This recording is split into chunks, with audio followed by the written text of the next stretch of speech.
प्रकृति की गोद में जहाँ नदियों का संगीत गूंजता है और हवाओं में मिट्टी की सौंधी खुशबू है। आज हम एक ऐसी रेसिपी बनाने जा रहे हैं जो सदियों पुरानी परंपराओं को जीवित रखती है। शहर की भागदौड़ से दूर यहाँ जीवन सरल है, लेकिन स्वाद यहाँ का राजा है।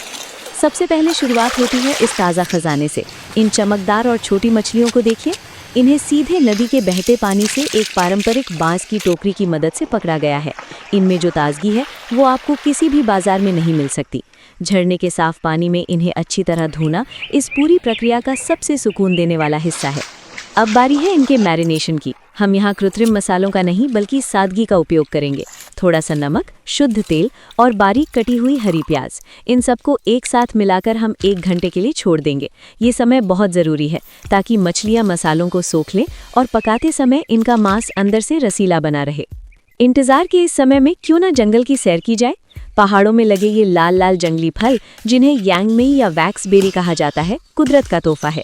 इन्हें पेड़ से तोड़कर सीधे खाना एक अलग ही अनुभव है।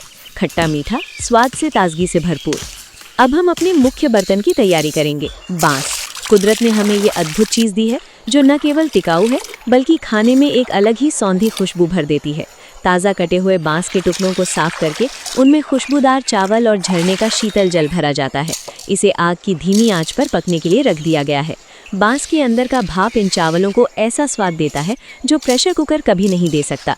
अब समय है मछलियों को तैयार करने का। लोहे की कढ़ाई में गर्म तेल और फिर इन मछलियों का सुनहरा होना। तेल की चरचराहट और उसकी खुशबू पूरे जंगल में फैल रही है। एक बार जब ये कुरकुरी हो जाती है तो इन्हें भी बांस के दूसरे टुकड़े में लाल और हरी मिर्च के साथ सजाया जाता है। मछलियों और मसालों को बांस में भरकर फिर से आग के ऊपर रखा जाता है। आधे घंटे का दम और फिर जो परिणाम निकलता है वो किसी जादू से कम नहीं। जब बांस को खोला जाता है तो भाप के साथ निकलने वाली वो खुशबू आपको मंत्रमुग्ध कर देगी। खिले हुए चावल, चटपटी मसालेदार मछली और साथ में वही ताज़ा जंगली फल।